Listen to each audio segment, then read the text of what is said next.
যে আলহামদুলিল্লাহ, আলী রাদিয়াল্লাহু তাআলা বলছেন কালিমাতুন আহাব্বাহাল্লাহু লিনাফসিহি, এটা এমন একটা শব্দ যে শব্দটাকে আল্লাহ ভালোবাসছেন নিজের জন্য।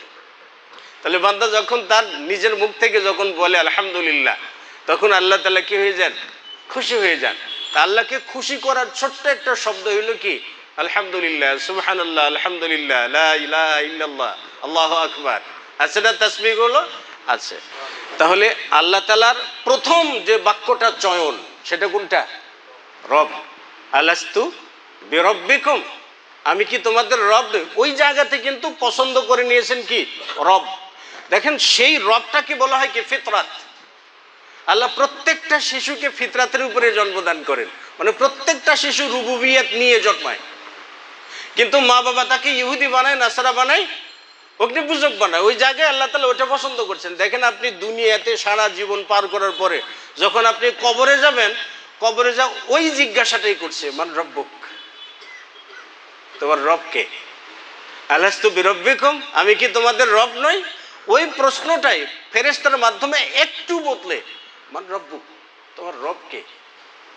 কবরে কিন্তু বলছে না 5 ওয়াক্ত সালাত পড়েছো, যাকাত দিয়েছো, হজ করেছো, কোনো জিজ্ঞাসা নাই। কোনটা?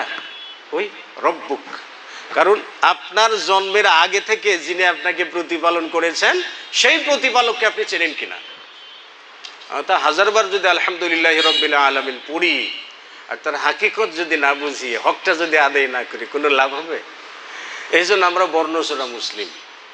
মুসলিম সিগারেট খায়, মুসলিম মদও খায়, মুসলিম ইয়াবার ব্যবসা করে, মুসলিম অন্যের জমি দখল করে, মুসলিম মানুষ খুন করে, যাবতীয় অপরাধের সঙ্গে মুসলিম জড়িয়ে। আবার কি মুসলিম, তিনি কিন্তু সালাতে বলছেন আলহামদুলিল্লাহ রাব্বিল আলামিন।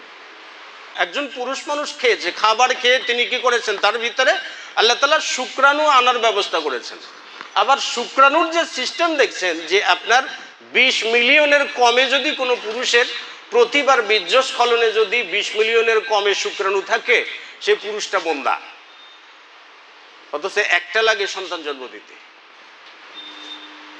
এতগুলো শুক্রাণুর ব্যবস্থা করছেন, তার মধ্যে থেকে একটা, সেই শুক্রাণু থেকে, মানে কি শুক্রাণু কি বলছে জানেন? যে শুক্রাণুটা এত অতি সূক্ষ্মাতি সূক্ষ্ম যে 10,000কে একত্র করলে অনুবীক্ষণ যন্ত্র ছাড়া দেখা যাবে না। এরকম ছোট্ট একটা জিনিস, কারণ একবারে মানুষ যে বীর্যপাত ঘটায়, এর ভিতরে কয়েক কিউবিক সেন্টিমিটার বীর্য থাকে, শুক্রকীট থাকে। 1 কিউবিক সেন্টিমিটার বীর্যে 2.5 কোটি শুক্রকীট থাকে। আপনি হিসাব করবেন কেমন? তাহলে এতগুলোর ভিতরে অতি সূক্ষ্মাতি সূক্ষ্ম একটা জিনিস, সেটা ডিম্বাণু কি করেছে? গ্রাস করেছে। ডিম্বাণু গ্রাস করে আপনি ডিম্বাণুর ভিতরে ঢুকে গেছেন। ওখান থেকে আস্তে আস্তে 40 দিন যখন চলে গেছে, তখন একটা রক্তপিণ্ড হয়েছে। রক্তপিণ্ডর পরে মাংসপিণ্ড হয়েছে। মাংসপিণ্ডর পরে কি হয়েছেন? আপনি আপনার সঙ্গে আরো হাড় জোড়া লাগিয়ে দিয়েছেন, হাড়টাকে আবার মাংস দিয়ে প্রলেপ দিয়েছেন, তার উপরে আবার চামড়া দিয়ে ব্যান্ডেজ করে দিয়েছেন, তাই না?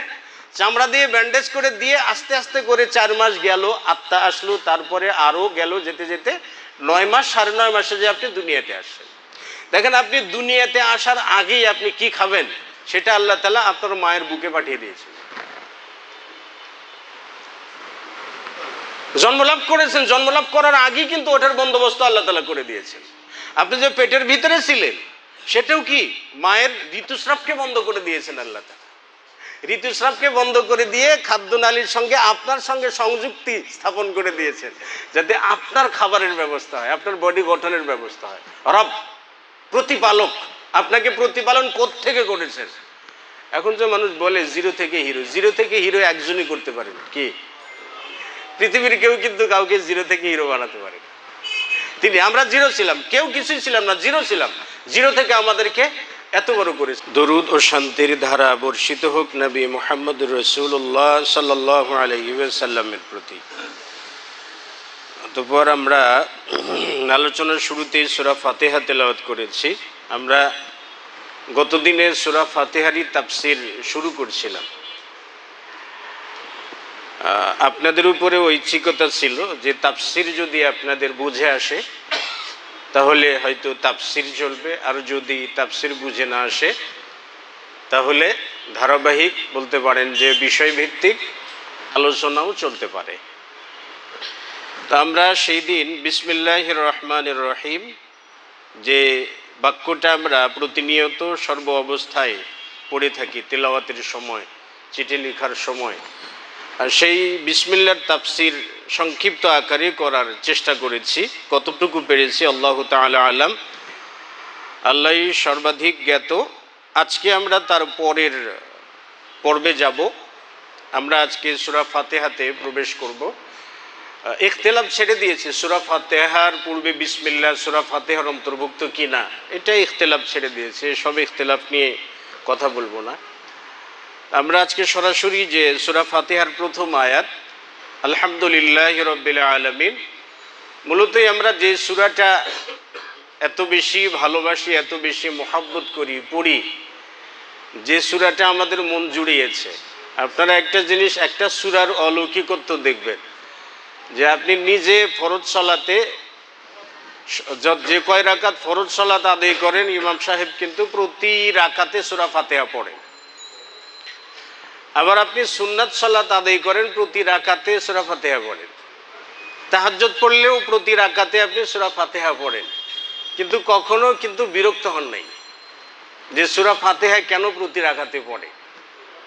অথচ কোনো ইমাম যদি সূরা কি বলে আপনার সূরা 3ই ধরেন, তাই না, সূরা 3 যদি মাগরিবের সালাতে প্রতিদিন পড়ে, আপনি এক সপ্তাহ শুনবেন, 2 সপ্তাহ শুনবেন, এই একটাই সূরাই কি আছে, আর কোনো সূরা নাই। কিন্তু সূরা ফাতিহা প্রতি রাকাতে পড়ে, কিন্তু আপনি কখনো বলেন না সূরা ফাতিহা পড়ে কেন।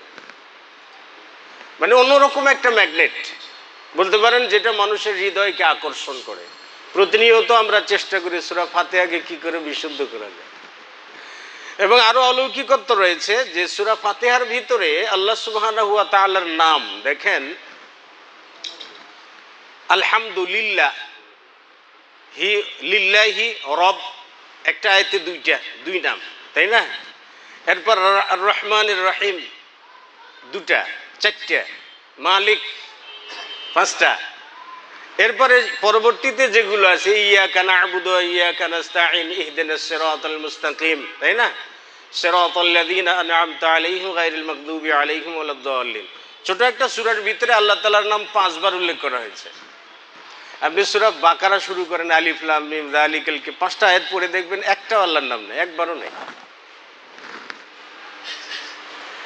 তো আলহামদুলিল্লাহ আমরা যেটা সবসময়ের জন্য পড়ে থাকি যে আলহামদুলিল্লাহ, সমস্ত প্রশংসা লিল্লাহি, আল্লাহ তাআলার জন্য। রব, যিনি প্রতিপালক, পালনকর্তা, আল আলামিন, বিশ্ব জগৎ সমূহের সকল জগতেরই পালনকর্তা, যিনি প্রতিপালক। তো আলহামদু এখানে শব্দটা সমস্ত প্রশংসা, আলহামদুর পূর্বের যে শব্দটা আসছে আ লাম, আলিফ এবং লাম, এই 2টা, আলিফ এবং লাম, এই 2টি অক্ষর, এই 2টি অক্ষরের জিনসিয়াতকে বোঝাবার জন্য এসেছে। জিনসিয়াত মানে হলো জাতি, জিনসিয়াত মানে জাতি। জিনসিয়াত ছাড়াও ইস্তেগরাকি হলে সকল অংশকে সম্পৃক্ত করা বোঝায়। তার মানে হলো প্রশংসার জাত, প্রশংসার সত্তা, প্রশংসার যত রকমের অস্তিত্ব আছে, এই সমস্ত প্রশংসাটা একমাত্র আল্লাহ তাআলার জন্য। প্রশ্ন আসতে পারে, হিন্দুরা কি আল্লাহর প্রশংসা করে? নাসারারা কি আল্লাহর প্রশংসা করে? ইহুদিরা কি আল্লাহর প্রশংসা করে? এরপরে নাস্তিকরা কি আল্লাহর প্রশংসা করে? করে না, তারা করে না। তাহলে আল্লাহ বললেন সমস্ত প্রশংসা আল্লাহর জন্য, অথচ তারই সৃষ্টি, তারই প্রশংসা করে না। তাহলে সমস্ত প্রশংসা আল্লাহর জন্য হইল কেমনে? সমস্ত প্রশংসার আহলুল হামদি মানে সকল প্রশংসার হকদার একমাত্র আল্লাহ তাআলা। এখন অন্যান্য ধর্মের মানুষ আল্লাহ তাআলাকে হক থেকে বঞ্চিত করছেন, তার পাওনা থেকে তাকে কি করছেন? বঞ্চিত করছেন। এটা কি বলে? জুলুম বলে। জুলুম শব্দের শব্দগত অর্থই হলো কি, কোনো বস্তুকে নিজ জায়গায় না রেখে ভিন্ন কোনো জায়গায় রাখা, তাই না। যেমন ফ্যান উপরে ঝুলিয়েছেন, ফ্যানটাকে যদি নিচে ঝুলান এটা কি হবে? ফ্যানের সাথে কি হবে? জুলুম করা হবে। না, যে কাজটা স্বাভাবিকভাবে কোনো মানুষ যদি পা দিয়ে হাঁটে, উল্টো করে যদি হাত দিয়ে হাঁটে, তো জুলুম হবে এটা। কারণ প্রত্যেকটা মানুষের উপরে এটা স্বাভাবিক একটা নিয়ম আছে। তো আল্লাহ সুবহানাহু ওয়া তাআলা সমস্ত প্রশংসার হকদার, কিন্তু কোনো ধর্মের মানুষ যদি না করে, তাহলে আল্লাহ সুবহানাহু ওয়া তাআলাকে তার প্রাপ্য থেকে বঞ্চিত করা হচ্ছে। এই বঞ্চিত করার বিনিময়টা, বেনিফিটটা, সেটা আল্লাহ তাআলা আদায় করবেন কখন? মরার পরে। যেই দিন আল্লাহ তাআলা পাকড়াও করবেন, সেই দিন আল্লাহ তাআলা এটা আদায় করে নেবেন। যাই হোক, আলহামদুলিল্লাহ, সমস্ত প্রশংসা আল্লাহ তাআলার জন্য। হামদু ওয়া শুকরু, শুকর মানেও কৃতজ্ঞতা, আবার হামদ মানেও কৃতজ্ঞতা। তাইলে মাল ফারকু বাইনাল হামদি ওয়া শুকরি, হামদ এবং শুকর এর মধ্যে পার্থক্য কি? আশ-শুকরু লিল্লাহ, আলহামদুলিল্লাহ, আশ-শুকরু লিল্লাহ। তাহলে হামদ এবং শুকর এই দুটোর মধ্যে পার্থক্য কি? আমরা আলহামদু কেন বলি, আশ-শুকরু লিল্লাহ কেন বলি না? আমরা বলতেই পারি তো আশ-শুকরু লিল্লাহি রাব্বিল আলামিন, আল্লাহ তাআলা বলতে পারতেন, কিন্তু সেটা না বলে আল্লাহ তাআলা কি বলছেন? আলহামদুলিল্লাহি রাব্বিল আলামিন, এটা বলছেন। তো আলহামদু কেন বললেন? এখানে তাফসীর কারকগণ বলছেন যে আলহামদু এবং আশ-শুকরুর মধ্যে কেউ কেউ বলছেন যে মৌলগতভাবে কোনো পার্থক্য নাই, আবার কোনো কোনো মুফাসসিরিন কিরামগণ বলছেন যে না, পার্থক্য আছে। আলহামদু এবং আশ-শুকরু দুটো শব্দের মধ্যে পার্থক্য আছে। আলহামদু কখন হয়? আলহামদু হলো কোনো ধরনের বেনিফিট ছাড়া, কোনো ধরনের পাওনা ছাড়া, কোনো ধরনের পাওনা, কোনো ধরনের পুরস্কার, হ্যাঁ, কোনো ধরনের উৎকর্ষ, এগুলো ছাড়াই কোনো মানুষ যদি ভালো হয়, সম্মানিত হয়, তার প্রশংসা করা, এটা হইল কি? আলহামদুলিল্লাহ। তো আলহামদুলিল্লাহ দেখেন সূরাটা নাজিল হয়েছে আলহামদু মানে কোনো উৎকর্ষ ছাড়া। আর যেটা কোনো বিনিময়, হঠাৎ করে আপনি কিছু পেয়েছেন, কোনো পুরস্কার পেয়েছেন, হঠাৎ করে পরীক্ষায় পাশ করেছেন, এটার জন্য কি? আশ-শুকরু, কৃতজ্ঞতা, মানে আল্লাহ তাআলার কৃতজ্ঞতা প্রকাশ করা। তো আলহামদু কেউ কেউ তফাৎ করেছেন। যেমন মনে করেন আপনি যখন ঘুমান, তাই না? যখন ঘুমান, ঘুমানোর সময় আপনি দোয়া পড়ে ঘুমান, তাই না? আচ্ছা, আল্লাহর নামে আপনি ঘুমিয়ে পড়েন, ঘুম থেকে যখন আপনি উঠেন তখন কি বলেন? আলহামদুলিল্লাহিল্লাযী আহইয়ানা বা'দামা আমাতানা ওয়া ইলাইহিন নুশুর।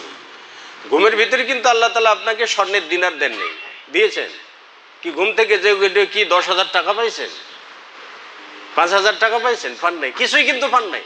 কিন্তু আপনি ঘুমিয়েছেন, আপনার স্বাভাবিক চলার গতিটা আল্লাহ তাআলা ঠিক রেখেছেন, আপনাকে মারেন নাই, আপনাকে মারেন না। এজন্য ঘুম থেকে জেগেই আপনি কি বলেন? আলহামদুলিল্লাহিল্লাযী আহইয়ানা বা'দামা আমাতানা ওয়া ইলাইহিন নুশুর। আল্লাহ সুবহানাহু ওয়া তাআলা অন্য জায়গায় বলছেন আলহামদুলিল্লাহিল্লাযী খালাকাস সামাওয়াতি ওয়াল আরদ, সমস্ত প্রশংসা আল্লাহ তাআলার জন্য যিনি আসমান এবং জমিনকে সৃষ্টি করেছেন। তো বলছিলাম আলহামদু শব্দটা কোনো পুরস্কার ছাড়া, অতিরিক্ত কোনো বেনিফিট ছাড়া স্বাভাবিক কোনো সম্মানিত মানুষকে বুঝাতে। এই জন্য আল্লাহ সুবহানাহু ওয়া তাআলা আপনাকে ন্যূনতম খাবার দিয়ে যদি বেঁচে রাখেন, চোখ দুটা ঠিক রেখেছেন, কান দুটা ঠিক রেখেছেন শোনার জন্য, কোন রকমে আপনাকে বেঁচে রেখেছেন, আল্লাহ তাআলা তার দুনিয়াতে আপনাকে থাকতে দিয়েছেন, এটার জন্য আলহামদুলিল্লাহ, সমস্ত প্রশংসা আল্লাহ তাআলার জন্য। মুহাম্মদ রাসূলুল্লাহ সাল্লাল্লাহু আলাইহি ওয়াসাল্লাম যখন স্বাভাবিক থাকতেন, ভালো মন্দ সব মিলে যখন স্বাভাবিক থাকতেন, তখন তাকে যদি জিজ্ঞেস করা হতো কাইফা আনতা ইয়া রাসূলুল্লাহ, ইয়া রাসূলুল্লাহ আপনি কেমন আছেন, তা নবী সাল্লাল্লাহু আলাইহি ওয়াসাল্লাম বলতেন আলহামদুলিল্লাহ।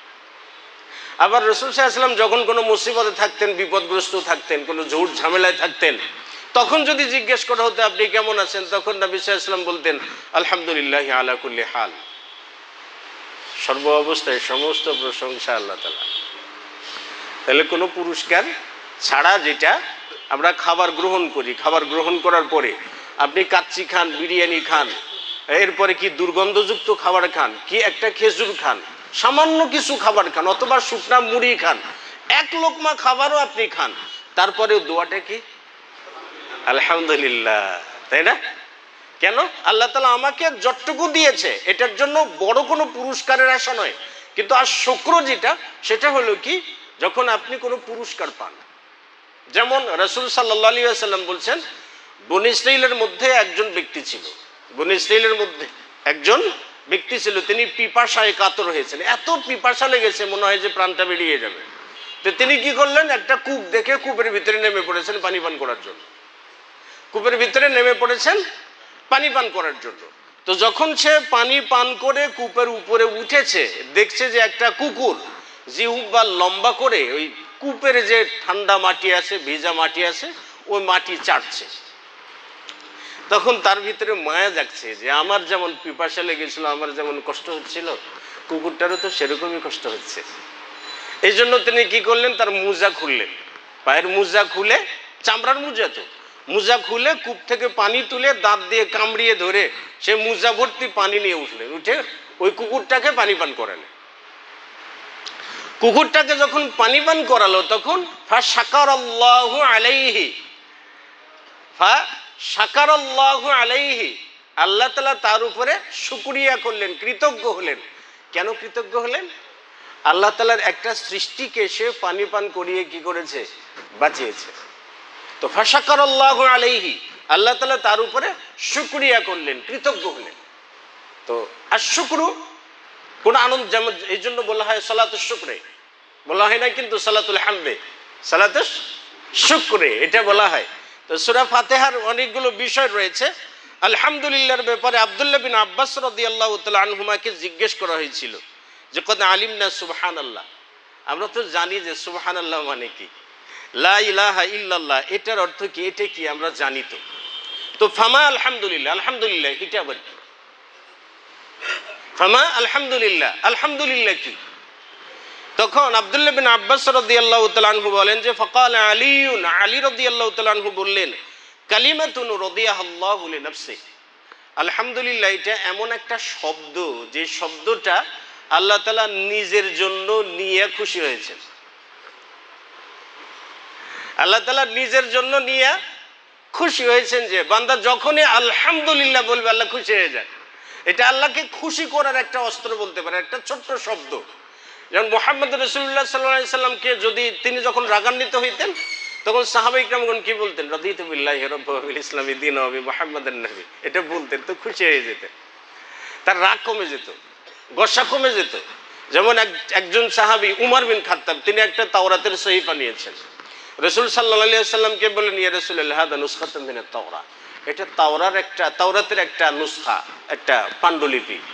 তো রাসূল সাল্লাল্লাহু আলাইহি সাল্লাম কিছু বললেন না। উমর বিন খাত্তাব রাদিয়াল্লাহু তাআলা আনহু ভাবলেন যে হয়তো অনুমতি আছে, তিনি একা একা পড়ছেন, পড়া শুরু করছেন, ধর্মের বর্ণনা এসে পড়া শুরু করছেন। এদিকে রাসূলুল্লাহ সাল্লাল্লাহু আলাইহি ওয়াসাল্লাম রাগান্বিত হয়েছেন। আবু বকর রাদিয়াল্লাহু তাআলা আনহু মসজিদে প্রবেশ করেই তিনি বলছেন যে সাকুলাতকা সাওয়াকিল, মানে সাকুলাতকা সাওয়াকিল শব্দটা হলো আমরা বাংলাতে কিছু শব্দ ব্যবহার করি, যেমন হতভাগা বলি না আমরা, হায় আফসোস, তাই না, পোড়া কপাল, আমরা এই শব্দগুলো কিন্তু ব্যবহার করে থাকি বাংলাতে। কেন? আফসোস সূচক কথা। ওই রকম সাকুলাতকা সাওয়াকিল এই শব্দটা আরবদের মাঝে এরকম করে কি হইতো, ব্যবহার করা হইতো। তো সাকুলাতকা সাওয়াকিল, হ্যাঁ, তুমি কি রাসূল সাল্লাল্লাহু আলাইহি ওয়াসাল্লামের চেহারার দিকে তাকিয়ে দেখো না। উমর বিন খাত্তাব রাদিয়াল্লাহু তাআলা রাসূল সাল্লাল্লাহু আলাইহি ওয়াসাল্লামের চেহারার দিকে তাকিয়ে দেখলেন যে রাগান্বিত অবস্থায় রয়েছে। তখন উমর বিন খাত্তাব কি বলেন, রাদিনা বিল্লাহি রাব্বা ওয়া বিল ইসলামি দীনা ওয়া বি মুহাম্মাদিন নবিয়্যা, এটা পড়ে রাসূল সাল্লাল্লাহু আলাইহি ওয়াসাল্লাম কি হলেন, শান্ত হয়ে গেলেন। আব্দুল্লাহ বিন আব্বাস রাদিয়াল্লাহু তাআলা আনহু বলছেন যে আলী রাদিয়াল্লাহু তাআলা আনহু বলছেন যে আলহামদুলিল্লাহ এটা এমন একটা শব্দ যেটা আল্লাহ তাআলা নিজের জন্য নিয়েই খুশি হয়েছে। তার মানে বান্দা যখনই বলবে আলহামদুলিল্লাহ তখনই আল্লাহ তাআলা খুশি হয়ে যায়। এরপরে আরেকটা বর্ণনা এসে রাসূল সাল্লাল্লাহু আলাইহি ওয়াসাল্লামের সাহাবী আব্দুল্লাহ বিন আব্বাস রাদিয়াল্লাহু তাআলা আনহুমা তিনি বলছেন যে আলহামদুলিল্লাহ, আলী রাদিয়াল্লাহু তাআলা বলছেন কালিমাতুন আহাব্বাহাল্লাহু লিনাফসিহি, এটা এমন একটা শব্দ যে শব্দটাকে আল্লাহ ভালোবাসছেন নিজের জন্য। তাহলে বান্দা যখন তার নিজের মুখ থেকে যখন বলে আলহামদুলিল্লাহ তখন আল্লাহ তাআলা কি হয়ে যান, খুশি হয়ে যান। তা আল্লাহকে খুশি করার ছোট্ট একটা শব্দ হইল কি, আলহামদুলিল্লাহ, সুবহানাল্লাহ, আলহামদুলিল্লাহ, লা ইলাহা ইল্লাল্লাহ, আল্লাহু আকবার, আছে না তাসবিহ গুলো আছে। তো বলছিলাম যে আলহামদু আর শুকরু এই জন্য বলেন নাই, কারণ আলহামদুর অর্থের ভিতরে আর শুকরুর অর্থ আছে, কিন্তু শুকরুর ভিতরে কি নাই, আলহামদুলিল্লাহ নাই। সাতের ভিতরে তিন আছে, তিনের ভিতরে কি নাই, সাত নাই।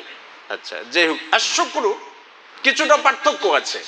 যেমন আলহামদুলিল্লাহ, আলহামদুলিল্লাহি বিল কলবি ওয়া বিল লিসানি, ওয়াশ-শুকরু লিল্লাহি বিল কলবি ওয়া বিল লিসানি ওয়া বিল জাওয়ারিহ। মানে আলহামদুলিল্লাহ এই বাক্যটা শুধুমাত্র অন্তরে এবং জবানে, আর আশ-শুকরুলিল্লাহ যেটা, সেটা হইল অন্তরে, জবানে এবং আমলে তার বাস্তবায়ন করতে হবে। যেমন আমাকে আল্লাহ তাআলা কি বলে, সারা রাত আমাকে নিরাপদে ঘুমাতে দিয়েছেন, রাত্রিতে পেট ভর্তি করে খেতে দিয়েছেন, আরামে আমি বিছানাতে ঘুমিয়েছি। এই ঘুমানোর শুকরিয়াটা কি? আমি ফজরে জাগলাম কিনা, আমি ফজরে জাগলাম কিনা, বলে আল্লাহ তোমার শুকরিয়া, হাজার শুকরিয়া, পেট ভরে খেলাম, ফজরের সালাত আদায় করলাম না, মানে কি নাই? শুকরিয়া নাই। কি করে বুঝবেন? আয়েশা রাদিয়াল্লাহু তাআলা আনহাকে নবী সাল্লাল্লাহু আলাইহি ওয়াসাল্লাম বলছিলেন, দারিনি আতাআব্বাদুল লাইলাতা, আয়েশা একটু অবকাশ দাও, ছেড়ে দাও, একটু ইবাদত করি আমি। রাসূল সাল্লাল্লাহু আলাইহি ওয়াসাল্লামকে আয়েশা রাদিয়াল্লাহু তাআলা আনহা বললেন, ইয়া রাসূলুল্লাহ, আপনি ইবাদত করে আল্লাহর নৈকট্য লাভ করবেন, সেটা আমারও আনন্দের ব্যাপার, আপনি ইবাদত করুন। নবী সাল্লাল্লাহু আলাইহি ওয়াসাল্লাম সুন্দর করে উযু করে নিয়ে সালাতে দাঁড়িয়ে গেলেন। সালাতে দাঁড়িয়ে তিনি সালাত আদায় করছেন, তেলাওয়াত করছেন আর কাঁদছেন, তেলাওয়াত করছেন আর কাঁদছেন, তেলাওয়াত করছেন আর কাঁদছেন। তো বেলাল রাদিয়াল্লাহু তাআলা আনহু ফজরের আযান দেবার জন্য তিনি মসজিদে প্রবেশ করছেন, দেখছেন যে রাসূল সাল্লাল্লাহু আলাইহি ওয়াসাল্লাম কাঁদছেন। তো বেলাল রাদিয়াল্লাহু তাআলা আনহু নবী সাল্লাল্লাহু আলাইহি ওয়াসাল্লামকে বলছেন, ইয়া রাসূলুল্লাহ লিমা তাবকি, আপনি কাঁদেন কেন, আপনি কাঁদেন কেন? কাদ গাফারাল্লাহু মা তাকাদ্দামা মিন যামবিকা ওয়া মা তাআখার, আল্লাহ তাআলা তো আপনারা আগে এবং পরের সমস্ত গুনাহ আল্লাহ মাফ করে দিয়েছেন, তা আপনি কাঁদেন কেন? তখন রাসূল সাল্লাল্লাহু আলাইহি ওয়াসাল্লাম বললেন যে আফালা আকুনু আবদান শাকুরা, আমি কি আল্লাহর শুকরিয়া গুজির বান্দা হব না? মানে আমি কি আল্লাহর শুকরিয়া আদায় করব না? দেখেন এখানে কিন্তু বলেন নাই আফালা আকুনু আবদান মাহমুদা, এটা বলেন নাই। কি বলছেন? আফালা আকুনু আবদান শাকুরা, তার মানে শুকর শব্দটার ভিতরে কি আছে? আপনার ইবাদতের মাধ্যমে বাস্তবায়ন করাটা আছে। আপনি যদি বাস্তবায়ন না করেন তাহলে আপনার ভিতরে আর শুকরুলিল্লাহ নাই, আলহামদুলিল্লাহ নাই। আর শুকরুলিল্লাহ নাই, আলহামদুলিল্লাহ কি নাই। অন্য একটা বর্ণনা এসে আয়েশা রাদিয়াল্লাহু তাআলা বলছেন যে নবী সাল্লাল্লাহু আলাইহি ওয়াসাল্লাম পা ফুলে ফেলতেন, নফল সালাত আদায় করতে করতে তিনি পা ফুলে ফেলতেন। তাকে যখন জিজ্ঞেস করা হলো আপনি এত কষ্ট করেন কেন, আপনার তো আগে পরের সমস্ত গুনাহ মাফ, তখন তিনি বললেন যে আমি কি আল্লাহর কৃতজ্ঞ বান্দা হব না, আল্লাহর কি শুকরিয়া আদায় করব না? তা আল্লাহর শুকরিয়া কি? হাদিসের মুহাদ্দিসিন ইকরামগণ বলছেন আল্লাহর শুকরিয়া কি, কিসের জন্য করবেন? আল্লাহ তাআলা তাকে কিয়ামতের দিন সাইয়্যিদুল কওম বানিয়ে দিয়েছেন, সমস্ত কওমের তিনি কি হবেন? নেতা হবেন, এজন্য শুকরিয়া করেন। এরপর আল্লাহ সুবহানাহু ওয়া তাআলা তাকে হাউজে কাউসার দান করেছেন, এই জন্য তিনি শুকরিয়া আদায় করবেন। আল্লাহ সুবহানাহু ওয়া তাআলা তাকে সুপারিশ করার একক ছত্র ক্ষমতা দেবেন কিয়ামতের দিন, এই জন্য কি করেন? শুকরিয়া করেন। আল্লাহ সুবহানাহু ওয়া তাআলা মুহাম্মদ রাসূলুল্লাহ সাল্লাল্লাহু আলাইহি ওয়াসাল্লামকে রাহমাতুল লিল আলামিন রূপে দুনিয়াতে পাঠিয়েছেন, তাকে কোরআনুল কারীমের মতো বিরাট একটা মুজিজা দান করেছেন, এত কিছু পেয়েছেন, এই জন্য তিনি কি করেন? শুকরিয়া আদায় করেন। এই জন্য বলছেন আফালা আকুনু আবদান শাকুরা, আপনাকে আল্লাহ, আমাকে আপনাকে আল্লাহ তাআলা অনেক অঢেল সম্পদ দান করেছেন, কিন্তু আমি যখন সালাতে আসি না, যাকাত দিই না, বলে যাকাত না, আমি রোজগার করছি, তাই না? ব্যবসা কষ্ট করে ব্যবসা আমি করছি, আর কেউ কি করছে? কাজে আমার সম্পদের আমি যাকাত দিব কেন, তাই না? এই জন্যই তো যাকাত দিই না। তার মানে কি? আল্লাহ তাআলার শুকরিয়া আদায় করেন। অকৃতজ্ঞ মানুষ আমরা জাতি হিসেবে কি হয়ে গেলাম? তখন অকৃতজ্ঞ হয়ে গেলাম। বলছিলাম আলহামদু ওয়াশ শুকর, তাহলে আলহামদুলিল্লাহ সমস্ত প্রশংসা আল্লাহ সুবহানাহু ওয়া তাআলার জন্য। স্তর আছে তিনটা, আর শুকরুলিল্লাহির স্তর আছে কয়টা? তিনটা। প্রথম স্তর আশ-শুকরু আলাল মাহাব্বাতি, মানে ভালোবেসে আনন্দের সময় শুকরিয়া আদায় করা। আপনি আনন্দিত আছেন, টাকা পয়সা পেয়েছেন, খুশি আছেন, নাজ নিয়ামত অনেকগুলো পেয়েছেন, খুশি আছেন, তো খুশি থাকা অবস্থায় আল্লাহর শুকরিয়া আদায় করা। আর দুই নাম্বার হচ্ছে আশ-শুকরু আলাল মাকারিহি, কষ্টের সময় শুকরিয়া আদায় করা। যেমন আপনি ক্যান্সারে আক্রান্ত আছেন, তাই না? হয়তো নাই, আল্লাহ না করুন, হয়তো কেউ এরকম বিপদে পড়েছেন, অথবা আপনি ব্যবসায় একদিনে 5 লক্ষ টাকা লস খাইছেন, অথবা একদিনে 2 কোটি টাকা হাওয়া হয়ে গেছে, শেয়ার বাজারে আপনি নিয়োগ করেছেন 3 কোটি টাকা নাই। আপনার অবস্থা কঠিন না? অবস্থা তো কঠিন। অবস্থা কঠিন, ওই সময়েও আপনাকে কি করতে হবে? আশকুরুলিল্লাহ। কেন? কারণ আপনার 3 কোটি টাকা গেছে, আপনি তো মারা যান নাই, আপনি তো জ্যান্ত জীবিত আছেন। তা আপনি জীবিত থাকলে আরো 1000 কোটি টাকা দিতে পারেন তো। আল্লাহ তাআলা বলছেন লা তাকনাতু মির রাহমাতিল্লাহ, আল্লাহর রহমত থেকে হতাশ হয় না, নিরাশ হয় না। যে কোনো সময় এই 3 থেকে আরো কয়েক কোটি আল্লাহ তাআলা বাড়িয়ে দিতে পারেন। এই জন্য কি আশকুরুলিল্লাহ, কষ্টের সময় কি করতে হবে? আল্লাহর প্রতি শুকরিয়া আদায় করতে হবে। এটা আপনার যত কষ্ট থাকুক না কেন। মুহাম্মদ রাসূলুল্লাহ সাল্লাল্লাহু আলাইহি ওয়াসাল্লামকে নিজের কওম বের করে দিয়েছে, নিজের কওম তাকে বের করে দিয়েছে। হিজরত করতে তিনি কি হয়েছেন? বাধ্য হয়েছেন। নিজেদের কওম তার বিরুদ্ধে অস্ত্র ধারণ করেছে। এত কিছুর পরেও কি হয়েছেন? মুহাম্মদ রাসূলুল্লাহর মুখ থেকে কখনো আলহামদুলিল্লাহ ফুরাই নাই। তো বলছিলাম আশকুরু আলাল মাকারিহ, তার মানে কষ্টের সময় কি করতে হবে? শুকরিয়া আদায় করতে হবে। 3 নম্বর হলো আশকুরু আলান নি'মাতে, আল্লাহ তাআলা যখন আপনাকে নিয়ামত দান করেন সেই নিয়ামতের উপরে শুকরিয়া আদায় করা। এমন না যে নিয়ামত ফুরে গেলে শুকরিয়া আদায় করবো না, এমন না। আল্লাহ তাআলা বলছেন ওয়া আম্মা ইযা মাবতালাহু রাব্বুহু ফাআকরামাহু ওয়া না'আমা ফায়াকুলু রাব্বি আকরামান। আল্লাহ যখন বান্দাকে পরীক্ষা করেন, তাকে যখন নিয়ামত দান করেন, ধন সম্পদ দান করেন, তখন বান্দা বলে যে আমার রব আমাকে সম্মানিত করেছে। আল্লাহ সুবহানাহু ওয়া তাআলা যখন তার সম্পদকে কমিয়ে দেন, কমিয়ে দিয়ে পরীক্ষা করেন, তখন সে বলে কি আমার রব আমাকে লাঞ্ছিত করেছেন, অপমানিত করেছে। তার মানে সম্পদ কমে গেলে আল্লাহর প্রতি কৃতজ্ঞ, সম্পদ যখন বেড়ে যাবে তখন শুকরিয়া, যখন সম্পদ কমে যাবে তখন কি নাই? শুকরিয়া নাই। এরকম বর্ণচোরা স্বভাব হওয়া কোনো ক্রমে কি নাই? উচিত নয়। আমরা যেটা বলি যে প্রতি ওয়াক্ত সালাতে আলহামদুলিল্লাহ, সমস্ত প্রশংসা আল্লাহ তাআলার জন্য। তার মানে প্রশংসা, শুকরিয়া, কৃতজ্ঞতা, হামদ, সানা, উবুদিয়্যা সব কিছু একমাত্র আল্লাহ সুবহানাহু ওয়া তাআলার জন্য ন্যস্ত করে দিলাম। ন্যস্ত করে দিচ্ছি, আবার আমি নিজে আমার সম্পদের লোভ সামলাতে পারি না, এজন্য যাকাত দেই না। ইবলিস কিন্তু আপনাকে ওই জায়গাতেই টার্গেট করে, আপনি যাতে প্রকৃত হাম থেকে, প্রকৃত শুকরিয়া থেকে বেরিয়ে যান। তো বলছিলাম আলহামদুলিল্লাহ রাব্বিল আলামিন, জগৎ সমূহের প্রতিপালক, পালনকর্তা যিনি, তার জন্য। রব শব্দটা ওয়াহিদ, জামউহু আরবাব। ওয়াহিদ এর বহু বচন হলো কি? আরবাব। যেমন আপনার কি বলে আব্দুল মুত্তালিব ছিল না? আব্দুল মুত্তালিব রাসূল সাল্লাল্লাহু আলাইহি ওয়াসাল্লামের কে ছিলেন? চাচা না, দাদা ছিলেন। দাদা ছিলেন, তাই না? দাদা ছিলেন। বাদশাহ আবরাহা যখন আসলো হস্তি বাহিনী নিয়ে কাবা ধ্বংস করে দিবে, কাবা ঘর কি করবে? ধ্বংস করে দিবে। তখন এই আব্দুল মুত্তালিব তার যে উট পালন যা ছিল সবগুলো পাহাড়ের পাদদেশে রেখে আসছে। কাবার গেলাপ ধরে বলছেন যে ইয়া রাব্বাল আরবাব, ও সকল প্রতিপালকের প্রতিপালক, কাবা ঘর তোমার, রক্ষা করার দায়িত্ব তোমার। উট ছাগল দুম্বা আমার, ওগুলো পাহাড়ের পাদদেশে নিয়ে গেছে, কাবা রক্ষা করো। রব্বাল আরবাব তার মানে সকল প্রতিপালকের প্রতিপালক ছিল একজন, সেও বিশ্বাস করে।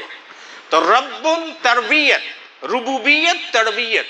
রব্বুন প্রতিপালক, প্রতিপালককে যিনি পালন করেন, আপনাকে পালন করে বড় করেছেন। হয়তো বলবেন যে আমার বাপমা লালন পালন করেছে, সেই দৃষ্টিতে বাপমা কি? মুরব্বী। আমরা বলি না মুরব্বী, ও মুরব্বী বলি না, ভাইরাল হয়েছে না মুরব্বী? এই মুরব্বী শব্দটা মুরাব্বি, এটা কি হয়ে গেছে? তাবদিল হয়ে ওটা কি মুরব্বী হয়ে গেছে।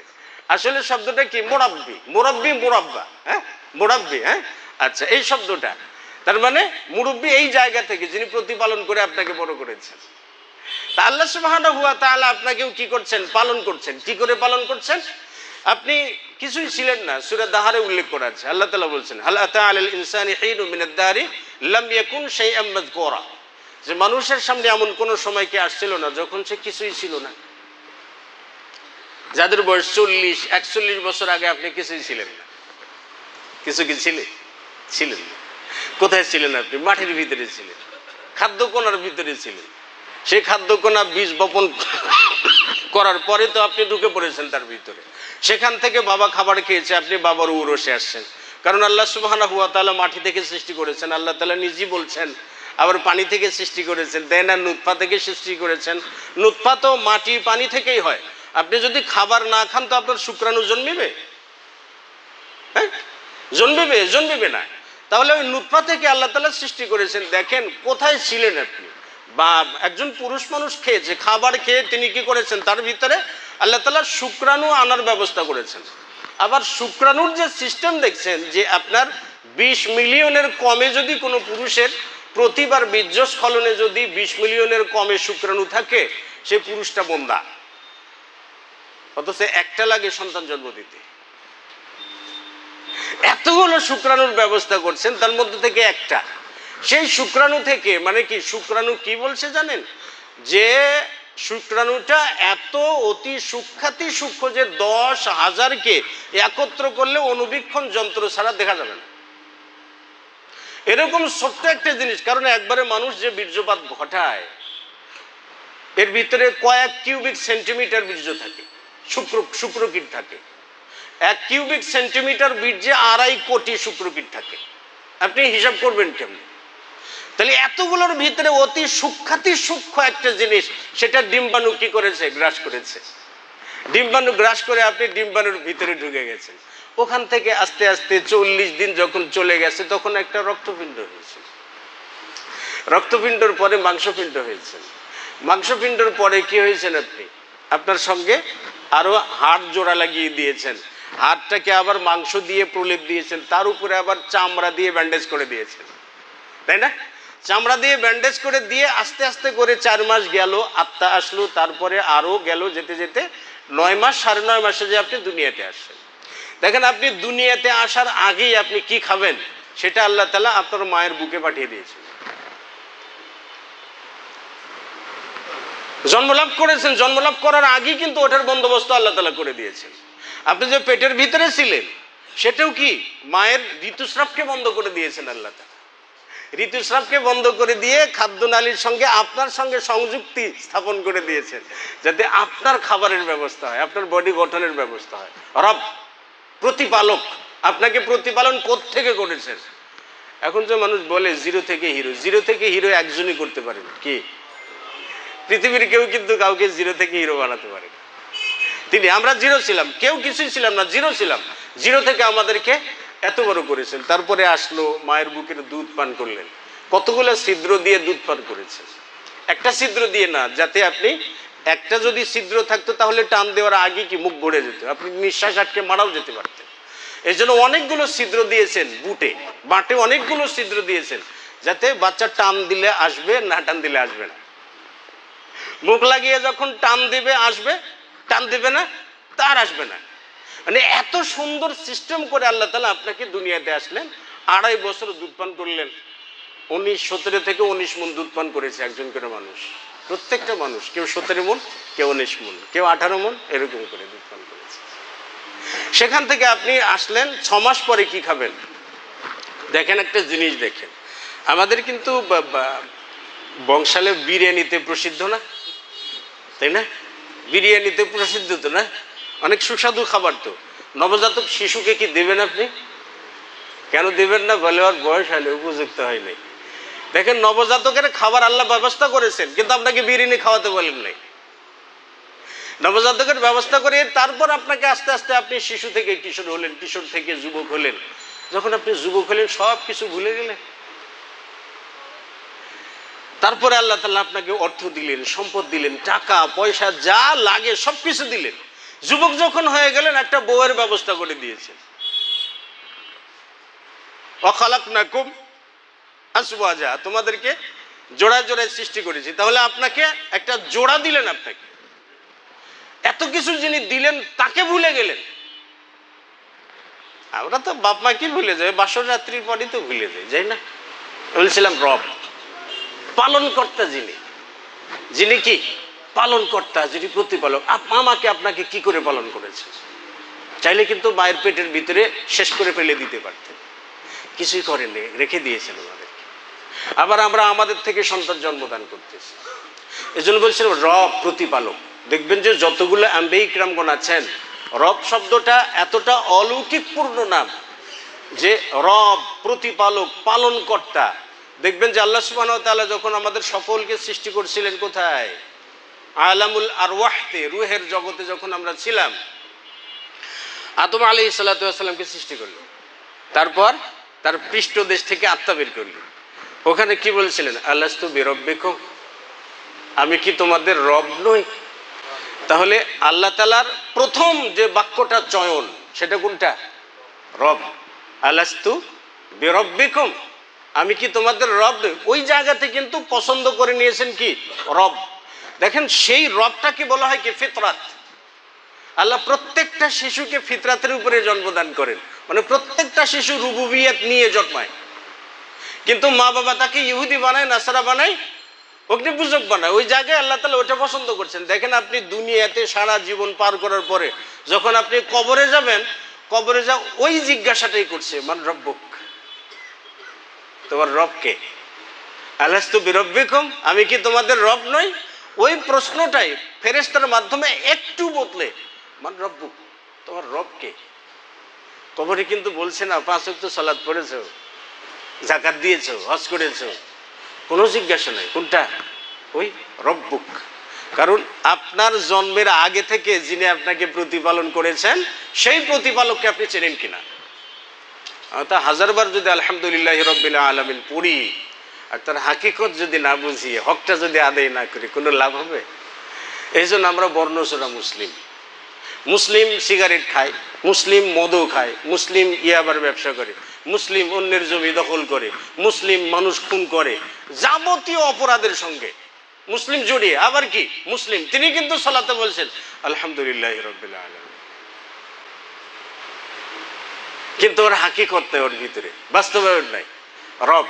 তাহলে ওখানেও কিন্তু জিজ্ঞেস করবেন মান রব্বুক, তোমার রব কে? দেখেন সকল আম্বিয়া ইকরামগণ যখন আল্লাহ তাআলার কাছে কোনো কিছু চাইতেন, চাওয়ার জন্য যখন দোয়া করতেন, তখন রব্বানা দিয়ে করতেন, রব শব্দের ব্যবহার করতেন। আদম আলাইহিস সালাতু ওয়াস সালাম কি করছিলেন? গাছের কাছে যেতে আল্লাহ তাআলা নিষেধ করেছিলেন, যাইও না, তাই না? তিনি গেলেন গাছের কাছে, যাওয়ার পরে কি হইল? পোশাক আশাক সব খুলে গেল, পোশাক আশাক সব কি খুলে গেল, গাছের পাতা দিয়ে তারা ইজ্জত ঢেকে নিল। তাহলে ভুল করেছেন না? ভুল করেছেন। তখন আদম আলাইহিস সালাতু ওয়াস সালাম আল্লাহ তাআলা কি লক্ষ্য করে বললেন যে ইয়া রব্বি আলাম তাখলুকনি বিয়াদাইকা, আল্লাহ তুমি কি তোমার নিজ হাতে আমাকে সৃষ্টি করো নাই? ক্বালা নাম, আল্লাহ বলেন হ্যাঁ। তারপর আবার বলেন ইয়া রব্বি আলাম তানফুখ ফিয়া মিন রূহিক, আল্লাহ তুমি কি তোমার থেকে আত্মা দাও না আমার ভিতরে? ক্বালা আল্লাহু তাআলা নাম। আদম আলাইহিস সালাতু ওয়াস সালাম আবার বলছেন ইয়া রব্বি, হে রব। জান্নাতে কিন্তু ওটাই বলছেন ইয়া রব্বি, হে আমার রব, মানে আলাম তুসাক্কিননি ফি জান্নাতিক, তুমি কি আমাকে তোমার জান্নাতে থাকতে দাও নাই? ক্বালা রব্বু নাম, হ্যাঁ দিয়েছি তো। কি বলে ইয়া রব, আমি যে ভুল করেছি যদি ক্ষমা চাই, মাফ চাই, তাওবা করি, আল্লাহ তুমি কি আবার আমাকে জান্নাতে ফেরত দিবা? ক্বালা আল্লাহু তাআলা নাম, হ্যাঁ দেব। আদমের যতগুলো অভিযোগ দায়ের করা সবগুলো ছিল কি? রব দিয়া, রব দিয়া। এরপরে ফাতালাক্কা আদামু মির রাব্বিহি কালিমা, আল্লাহ তাআলার কাছ থেকে আদম কিছু বাক্য শিখলেন। বাক্যটা কি? ওখানেই তিনি বলেন রব্বানা যালামনা আনফুসানা। কি দিয়ে বললেন? রব্বানা যালামনা, রব্বানা আমাদের রব, আমাদের পালন কর্তা। ওখানে ওইটা দিয়ে দোয়া করলেন। এরপরে নূহ আলাইহিস সালাতু ওয়াস সালাম কি বলছিলেন? রব্বিগফিরলি ওয়া লিওয়ালিদাইয়া ওয়া লিমান দাখালা বাইতি, রব দিয়ে। ইব্রাহিম আলাইহিস সালাতু ওয়াস সালাম তার স্ত্রী হাজরাকে এবং ইসমাইলকে মক্কায় রেখে চলে যাচ্ছিলেন, তাই না?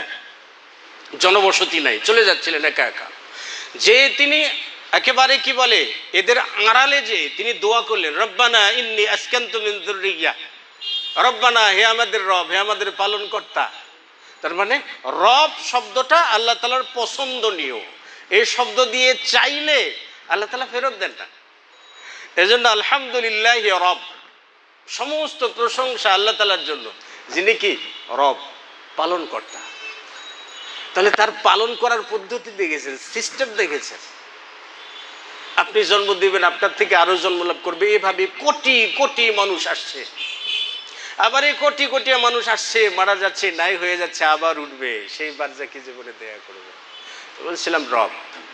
মুহাম্মদুর রাসূলুল্লাহ সাল্লাল্লাহু আলাইহি ওয়াসাল্লাম এই শব্দ ব্যবহার করতেন। দেখবেন যে দোয়ার সবগুলি রব্বানা আতিনা ফিদ দুনিয়া হাসানাতাও ওয়া ফিল আখিরাতি হাসানাতাও ওয়া কিনা আযাবান নার, আবার রব্বানা লা তুযিগ কুলুবানা বা'দা ইয হাদাইতানা ওয়া হাব লানা মিন লাদুনকা রাহমা ইন্নাকা আনতাল ওয়াহ্হাব। বলছিলাম রব, আলহামদুলিল্লাহি রব, যিনি প্রতিপালক, পালনকর্তা বিশ্ব জগৎ সমূহের। এই জগৎ তো শুধু পৃথিবী একটা নয়, পৃথিবীর বাইরেও জগৎ আছে। প্রথম আসমান একটা জগৎ, দ্বিতীয় আসমান একটা জগৎ, তৃতীয় আসমান একটা জগৎ, চতুর্থ আসমান একটা জগৎ, পঞ্চম আসমান একটা জগৎ, তাই না? এরপরে ষষ্ঠ আসমান একটা জগৎ, সপ্তম আসমান আরেকটা জগৎ, এরপরে আমাদের নিচে যেটা সাগরের নিচে সেটাও কি আরেকটা জগৎ, এরপরে কি আলামুল আরওয়াহ এটা আরেকটা জগৎ, আলামুল বারজাখ এটা আরেকটা জগৎ। আলাম শব্দটার অর্থ তাফসীর কারকগণ বলছেন আল জিন্নু আলামুন, সমস্ত জিন একটা জগৎ, মানুষ একটা জগৎ, অন্য অন্য প্রাণীরা প্রত্যেকটা আলাদা আলাদা জগৎ। তাহলে জগৎ সমূহের যিনি প্রতিপালক, শুধু আমাকে প্রতিপালন করছেন তা নয়। আমি যে জমিনে দাঁড়িয়েছি সে জমিনটা কার দেওয়া? আল্লাহর দেওয়া। আমি যে আসমানের নিচে থাকি সে আসমানটা কার? আমার যে মৌসুমে বৃষ্টি দিয়ে ফসল উৎপাদন করান সেই বৃষ্টিটা কে দেয়? রাসূল সাল্লাল্লাহু আলাইহি ওয়াসাল্লাম বলছেন যখন মানুষ যাকাত দেওয়া বন্ধ করে দেবে, মানুষ যখন যাকাত দেওয়া বন্ধ করে দেয়, এটা কি যাকাত না দেওয়াটা কি অকৃতজ্ঞতা? আর শুকরু লিল্লাহি তার ভিতরে নাই। তো মানুষ যখন যাকাত দেওয়া বন্ধ করে দেয় তখন আল্লাহ সুবহানাহু ওয়া তাআলা আসমান থেকে বৃষ্টি বন্ধ করে দেন। চতুষ্পদ জন্তু যদি না থাকতো তাহলে আল্লাহ সুবহানাহু ওয়া তাআলা এই পৃথিবীবাসীকে পানি দিতেন না, এক ফোঁটা পানিও পান করাতেন না। তো সেই হিসেবে আমরা যেমন যাকাত দেওয়া থেকে মুখ ফিরিয়ে নিয়েছি, যাকাত দিই না। আমরা তো যাকাত দিলে তো এত গরিব মানুষ কি থাকতো? এই রাস্তার পাশে এর মানুষগুলো কি থাকতো? ল্যাংটা হয়ে কোনো মানুষ কি ঘুরে বেড়াতো না, কারণ আমরা যাকাত দিই না। তো বৃষ্টিটা আমরা পাই গরু, ছাগল, ভেড়া, দুম্বে এগুলোর কল্যাণ। কেন? কারণ সম্পদ আল্লাহ তাআলা আমাকে দিয়েছেন, এই জন্য আমি আল্লাহর শুকরিয়া আদায় করছি, মানে যাকাত দিচ্ছি। আল্লাহর শুকরিয়া আদায় করছি মানে যাকাত দিচ্ছি। আল্লাহর শুকরিয়া আদায় করছি মানে কি? দান করছি। আল্লাহ তাআলা আমার জীবন দিয়েছেন মানে কি? আমি সেই জন্য আল্লাহর শুকরিয়া আদায় করছি, মানে জীবন কি বলে শরীয়তের উপরে চলছি। আল্লাহ তাআলা আমাকে সুস্থ রেখেছেন, এই জন্য কি সুস্থতার শুকরিয়া স্বরূপ কি 5 ওয়াক্ত সালাত আদায় করছি, তাহাজ্জুদ পড়ছি, ইবাদত করছি। তো আলহামদুলিল্লাহি রাব্বিল আলামিন, রব জগৎ সমূহের প্রতিপালক, সকল জগৎকে যিনি সৃষ্টি করেছেন এবং প্রতিপালন করছেন, তারই কিন্তু অধীনে আমরা, কিন্তু তারই অধীনে। ভাই আমাদের ব্যক্তিগত কোনো স্বাধীনতা নেই, এখনো কিন্তু আমরা তারই প্রতিপালনে আছি, ব্যক্তিগত কোনো স্বাধীনতা নেই। দেখা যাচ্ছে অনেকগুলো মানুষের দাড়ি লোম পেকে গেছে, তাই না? পেকে গেছে তো না, আমারও 2-4টা পেকেছে। একটা লোম কি কাঁচা করার মতো সামর্থ্য কারো আছে? কারো আছে? নাই তো। কখন যে লোমগুলো পেকে গেল বুঝতে পারলাম। আপনার গালেতে ভাঁজ পড়ছে, বয়সের ছাপ পড়ছে, আপনি কি সেটা বদলাতে পারবেন? হ্যাঁ পারবেন। পাকা দাড়িগুলোতে কালো কি বলে কলব লাগিয়ে একটা ভিন্ন জাতের প্রাণীর রূপ ধরতে পারবে, ঠিক না? এটা পারবে। দেখেন আমাদের কোনো কিছু নিয়ন্ত্রণে না, কিছুই আমার নিয়ন্ত্রণে না। আমার সন্তান, আমার ভাই 10 বছরের সন্তান আমার সামনে হৃদরোগে আক্রান্ত হয়ে মারা যাচ্ছে, কিচ্ছু করতে পারি না। আমার স্ত্রী সামনের হৃদরোগে আক্রান্ত হয়ে মারা যাচ্ছে, আমি কিচ্ছু করতে পারি না। আমার বাবা কিচ্ছু করতে পারে না, আমি পৃথিবীর সব থেকে বড় ডাক্তার, তারপর আমার বাবা মারা যায়, কিচ্ছু করতে পারি না। মানে মানুষ কত অসহায় দেখেছেন। তাহলে আপনি শুকরিয়া করবেন না কেন? আল্লাহর কৃতজ্ঞতা করবেন না কেন? যতটুকু সময় বেঁচে আছি আলহামদুলিল্লাহ। আমরা তো ধার পাওয়া, নিজেও যেমন ধারের মাল, আমরা প্রত্যেককেই ধারের মাল। আমার বাবাও ছিল ধারের মাল, আমার সন্তান সন্ততি সকলেই সবাই কিসের মাল? ধারের মাল। আল্লাহ সুবহানাহু ওয়া তাআলা আমাদের সকলকে আল্লাহ সুবহানাহু ওয়া তাআলার তাসবিহ তাহলিল শুকরিয়া আদায় করার তৌফিক দান করুন। আল্লাহ সুবহানাহু ওয়া তাআলার ইবাদতকে যথোপযুক্তভাবে আদায় করার তৌফিক দান করুন। আল্লাহুম্মা আমিন। ওয়া আখিরু দাওয়ানা আনিল হামদুলিল্লাহি রাব্বিল আলামিন। আসসালামু আলাইকুম ওয়া রাহমাতুল্লাহি ওয়া বারাকাতুহু। মাশাআল্লাহ, বারাকাল্লাহু ফিক।